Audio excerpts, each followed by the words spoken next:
ನಿಸ್ವಾರ್ಥ ಅನ್ನೋ ಒಂದು ಸಂಸ್ಥೆ ಮುಖಾಂತರ ಹುಟ್ಟೆದವ್ರಿಗೆ ಏನಾದರೂ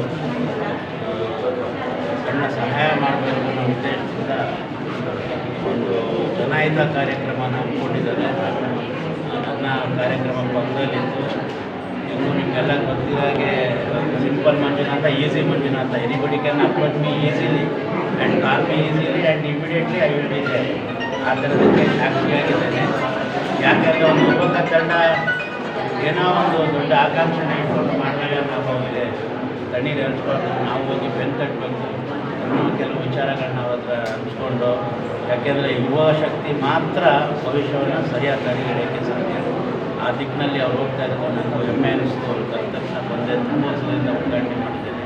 ಆ ಒಂದು ವೇದಿಕೆಯಲ್ಲಿ ಕುಮಾರಣ್ಣ ಅವರು ಇದ್ದಾರೆ, ಶ್ಯಾಮ್ ಅವರು ಇದ್ದಾರೆ, ಸಂಸ್ಥೆ ಇನ್ನಿತರ ಎಲ್ಲ ಸೇರಿದ್ದಾರೆ. ಇವತ್ತು ಯಾಕಪ್ಪ ಇದು ಬೇಕು, ಫ್ರೀ ಹೆಲ್ತ್ ಕ್ಯಾಂಪ್ ಅನ್ನೋದು ಭಾಳ ಮುಖ್ಯ. ನೀವು ನನಗೆ ಮೊದಲೇ ಬಂದು ಹೇಳಿದೆ, ನಾನು ಹೇಳ್ತಾ ಇದ್ದೆ ಅತಿ ಹೆಚ್ಚು ಪ್ರಚಾರ ಕೊಡಿ. ಈ ಪ್ರಚಾರ ಇಲ್ಲದೆ ಹೆಲ್ತ್ ಕ್ಯಾಂಪ್ ಮಾಡಿದ್ರೆ ಏನು ಪ್ರಯೋಜನ ಆಗಲ್ಲ. ಯಾತಕ್ಕೆ ಅಂತಂದರೆ after Covid it is A must. After covid 40 ವರ್ಷ ದಾಟಿರೋ ಪ್ರತಿಯೊಬ್ಬ ಮನುಷ್ಯ, ಗಂಡಸಾಗಲಿ ಮಹಿಳೆ ಆಗಲಿ, ಪ್ರತಿಯೊಂದು ವರ್ಷಕ್ಕೂ ಕೂಡ ಅವರು ಹೆಲ್ತ್ ಚೆಕಪ್ ಮಾಡಿಸ್ಕೊಳ್ಳೇಬೇಕು. ಯಾಕೆ ಅಂದರೆ precautionary is very most important.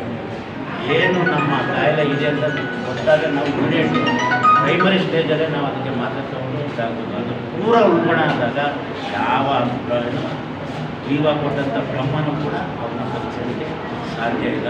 ಅದಕ್ಕೋಸ್ಕರ 40 ವರ್ಷ ಮೇಲ್ಪಟ್ಟವರು ಪ್ರತಿ 45 ವರ್ಷಕ್ಕೆ ಪ್ರತಿ 1 ವರ್ಷಕ್ಕೆ ಹೆಲ್ತ್ ಚೆಕಪ್ ಮಾಡಿಸ್ಕೊಳ್ಬೇಕು. 45ರಿಂದ 50 ಆಗಿರೋರು ಪ್ರತಿ 6 ತಿಂಗಳಿಗೆ, ಮತ್ತು 50ರಿಂದ 60 ಅಂತೂ ನಿಮಗೆ ಯಾವಾಗ ಬೇಕು ಅಂತಾದ್ರೂ ಹೋಗಿ ಹೆಲ್ತ್ ಚೆಕಪ್ ಮಾಡಿಸ್ಕೊಂಡು ಅವರ ಫ್ಯಾಮಿಲಿ ಡಾಕ್ಟ್ರು ಇಲ್ಲ ಫ್ಯಾಮಿಲಿ ಕನ್ಸಲ್ಟೆಂಟ್ ಡಾಕ್ಟ್ರು ಇಲ್ಲ ಯಾರ ಪ್ರಸಿದ್ಧ ಡಾಕ್ಟರ್ಗಳು ಕನ್ಸಲ್ಟೆನ್ಸಿ ತಗೊಳ್ಳೋದು ಆರೋಗ್ಯಕ್ಕೆ ಭಾಳ ಮುಖ್ಯ. ನೀವೇ ಕತೆಗಳು ಕೇಳ್ತಾ ಇದ್ದೀರಿ. ನಮ್ಮ ಇದು ಬೆಳಗ್ಗೆ ಊಟ ಮಾಡ್ಕೊಂಡು ಹೋದ ಈಗ ಸತ್ತೋಗವನೆ, ಮೊನ್ನೆ ಬಂದ ಏನೂ ಆಗಿರಲಿಲ್ಲ, ಮೊನ್ನೆ ಅಲ್ಲಿಂದ ಜಾಗಿಂಗಲ್ಲಿ ಬರ್ತಾಯಿಲ್ಲ ಏನೂ ಆಗಿಲ್ಲ ಅಂತ ಆ ಥರ ಎಲ್ಲ ನಾವು ಹೇಳ್ತಿದ್ದೀವಲ್ಲ. ಅದಕ್ಕೆ ಮಾನವನ ಇಂಡಿವಿಜುವಲ್ ಸ್ವಯಂಕೃತ ಅಪರಾಧ ಅದು. ನೀವು ಜವಾಬ್ದಾರಿ ನಿಮ್ಮ ದೇಹದ ಮೇಲೆ ಇಲ್ಲ ಅಂತಂದರೆ ಯಾವ ಕಾಂಗ್ರೆಸ್ ದಳ BJP ಬಂದು ನಿಮ್ಗೆ ರಕ್ಷಣೆ ಮಾಡೋದಿಲ್ಲ. ನೀವು ಜವಾಬ್ದಾರಿಯಾಗಿ ನಿಮ್ಮ ಹೆಲ್ತನ್ನು ಚೆಕಪ್ ಮಾಡಿಕೊಂಡು ಭಾಳ ಒಳ್ಳೆಯದು. ಅದಕ್ಕೊಂದು ಸೇವಾ ಸಂಸ್ಥೆ ಈ ವೇದಿಕೆ ಇದೊಂದು ಸೇತುವೆ ಆಯಿತು. ಭಾಳ ಹೆಮ್ಮೆ ಅನಿಸುತ್ತೆ.